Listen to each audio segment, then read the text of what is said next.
എല്ലാവർക്കും കുബൂസ് കഫേയുടെ ഒരു പുത്തൻ എപ്പിസോഡിലേക്ക് സ്വാഗതം. അപ്പോൾ ഇന്ന് ഞാൻ ബീഫ് ചില്ലിയുടെ റെസിപ്പി ആയിട്ടാണ് വന്നിരിക്കുന്നത്.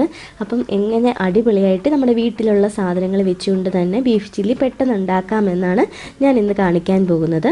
അപ്പോൾ നമുക്ക് വീഡിയോയിലേക്ക് പെട്ടെന്ന് തന്നെ കടക്കാം. അപ്പോൾ അതിന് മുമ്പായിട്ട് ഞങ്ങളുടെ ചാനൽ ആദ്യമായിട്ടാണ് കാണുന്നതെങ്കിൽ ഒന്ന് സബ്സ്ക്രൈബ് ചെയ്തേക്കണേ.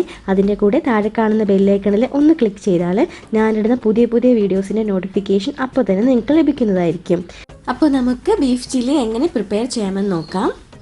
ഇവിടെ ഞാൻ 1/2 കിലോ ബീഫാണ് എടുക്കുന്നത്. അപ്പം 1/2 കിലോ ബീഫ് നമ്മൾ ഇങ്ങനെ മീഡിയം സൈസായിട്ടുള്ള പീസസ് ആയിട്ട് മാറ്റുക. എന്നിട്ട് നമുക്കൊന്ന് വേവിച്ചെടുക്കണം.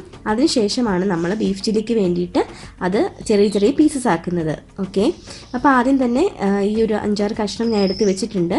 ഇനി അതിലേക്ക് കുറച്ച് ഇൻഗ്രീഡിയൻസും കൂടെ ആഡ് ചെയ്തിട്ട് വേണം നമുക്ക് വേവിച്ചെടുക്കാൻ. ഇതിലേക്കായിട്ട് ഒരു 1/4 ടീസ്പൂൺ മഞ്ഞൾപ്പൊടി, 3/4 ടീസ്പൂൺ കുരുമുളക് പൊടി, പിന്നെ ആവശ്യത്തിന് ഉപ്പ്, ഇത്ര ഇട്ടിട്ട് കുറച്ച് കറിവേപ്പിലയും കൂടെ ആഡ് ചെയ്ത് നമുക്ക് നന്നായിട്ടൊന്ന് മിക്സ് ചെയ്തെടുക്കണം. ഇനി നല്ലപോലെ മിക്സ് ചെയ്ത ശേഷം വേണം നമുക്ക് കുറച്ച് വെള്ളം ആഡ് ചെയ്ത് കൊടുക്കണം. അത് ജസ്റ്റ് ഇതൊന്ന് വെന്ത് കിട്ടാൻ വേണ്ടിയിട്ട് മാത്രം കുറച്ച് ഒരു 1/2 ഗ്ലാസ് അല്ലെങ്കിൽ 1 ഗ്ലാസോളം വെള്ളം നമുക്ക് ഒഴിച്ച് കൊടുക്കാം. അപ്പോൾ ഇത് ഇവിടെ ഞാൻ ആവശ്യത്തിന് വെള്ളം ഒഴിച്ച് കൊടുത്തിട്ടുണ്ട്. ഈ ഒരു അളവിൽ വെള്ളം ഒഴിച്ച് കൊടുക്കുക. അതിനുശേഷം കുക്കറിൽ നമുക്ക് 5 അല്ലെങ്കിൽ 6 വിസിൽ നമുക്ക് ഒന്ന് വേവിച്ചെടുക്കണം.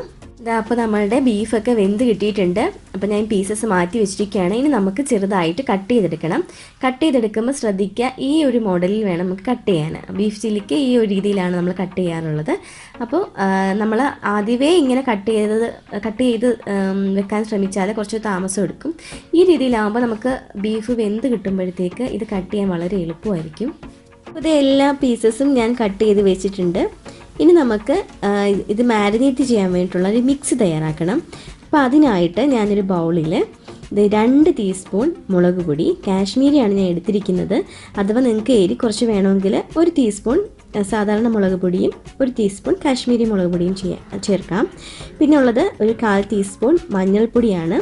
അതിൻ്റെ കൂടെ ഒരു 1/2 ടീസ്പൂണോളം ഗരം മസാല, പാകത്തിനുള്ള ഉപ്പ്, കാരണം നമ്മൾ ഓൾറെഡി ഉപ്പിട്ടാണ് നമ്മുടെ ബീഫ് വേവിച്ചിരിക്കുന്നത്. അപ്പോൾ കുറച്ച് ആവശ്യത്തിനുള്ള ഉപ്പ്, പിന്നെ അതിൻ്റെ കൂടെ 1 ടേബിൾ സ്പൂൺ ഇഞ്ചി വെളുത്തുള്ളി പേസ്റ്റ്, പിന്നെ 1 മുട്ടയുടെ വെള്ള, പിന്നെ 1 ടീസ്പൂൺ നാരങ്ങാനീര്. ഇനി ചേർക്കുന്നത് 2 ടേബിൾ സ്പൂൺ കോൺഫ്ലോർ ആണ്. അപ്പോൾ കോൺഫ്ലോർ ആണ് ഇതിൻ്റെ ഒരു മെയിൻ ഇൻഗ്രീഡിയൻ്റ് എന്ന് പറയുന്നത്. അപ്പോൾ അത് സ്കിപ്പ് ആകാതിരിക്കാൻ നോക്കുക. അപ്പോൾ ഇതിവിടെ ആഡ് ചെയ്തിട്ട് നല്ലതുപോലെ ഒന്ന് മിക്സ് ചെയ്തെടുക്കുക നമ്മളുടെ ഈ ഒരു മിക്സ്. അപ്പോൾ അത് നന്നായിട്ടൊന്ന് മിക്സ് ചെയ്ത് കൊടുക്കുവാണ്. അപ്പോൾ നമ്മൾ ഇതിൻ്റെ കൂടെ വേറെ കളറൊന്നും ആഡ് ചെയ്യുന്നില്ല. നമ്മൾ റെസ്റ്റോറൻറ്റ്സിലൊക്കെ കിട്ടുവാണെങ്കിൽ അവർ ആർട്ടിഫിഷ്യൽ കളറൊക്കെ യൂസ് ചെയ്യാറുണ്ട്. അപ്പോൾ ഇവിടെ നമ്മൾ അതൊന്നും ചേർക്കണില്ല. നമ്മളുടെ മുളക് പൊടിയുടെ, കാശ്മീരി മുളക് പൊടിയുടെ കളർ തന്നെയാണ് കിട്ടുന്നത്. ഇനി ഇതിലേക്ക് നമുക്ക് ഒരു കാര്യം കൂടെ ആഡ് ചെയ്യാനുണ്ട്, ടൊമാറ്റോ സോസ്. അത് ഉണ്ടെങ്കിൽ ആഡ് ചെയ്താൽ മതി, ഇല്ലെങ്കിലും ടേസ്റ്റിന് കുഴപ്പമൊന്നുമില്ല. അപ്പോൾ 1 ടേബിൾ സ്പൂണോളം ടൊമാറ്റോ സോസ് ഞാനിവിടെ ആഡ് ചെയ്ത് കൊടുക്കുന്നുണ്ട്. എന്നിട്ട് വീണ്ടും നന്നായിട്ടൊന്ന് മിക്സ് ചെയ്ത് കൊടുക്കുക. ഇനി നമ്മളുടെ പീസസ് ഒക്കെ ഇട്ട് മാരിനേറ്റ് ചെയ്യാൻ പോവുകയാണ്. മാരിനേഷൻ ചെയ്ത ശേഷം നമുക്ക് അധിക നേരമൊന്നും വെക്കേണ്ട ആവശ്യമില്ല. അപ്പോൾ തന്നെ നമുക്ക് ഫ്രൈ ചെയ്തെടുക്കാം. ഇനി അഥവാ നിങ്ങൾക്ക് കുറേ നേരം ഇതിലൊന്ന് ഈ ഒരു മാരിനേഷൻ കുറേ നേരം ചെയ്ത് വെക്കണം എന്നുണ്ടെങ്കിൽ കോൺഫ്ലോർ ആഡ് ചെയ്യാതെ നിങ്ങൾക്ക് കുറച്ച് സമയം വെച്ചേക്കാം. അതിനുശേഷം നമ്മൾ ഫ്രൈ ചെയ്തതിന് മുമ്പ് ഈ കോൺഫ്ലോർ ആഡ് ചെയ്ത് കൊടുത്താലും മതി. അപ്പോൾ ഇതെല്ലാം റെഡി ആയിട്ടുണ്ട്. നമുക്ക് ഓയിൽ ഫ്രൈ ചെയ്യാൻ വേണ്ടിയിട്ട് ഓയിലിൽ ഇട്ട് കൊടുക്കാം. അപ്പോൾ നമ്മൾ മാരിനേറ്റ് ചെയ്ത് കഴിഞ്ഞിട്ടുണ്ട്. ഇനി നമുക്ക് ഫ്രൈ ചെയ്തെടുക്കാം. അതിനായിട്ട് ഇവിടെ ഞാൻ ഓയിൽ ചൂടാകാൻ വെച്ചിട്ടുണ്ട്.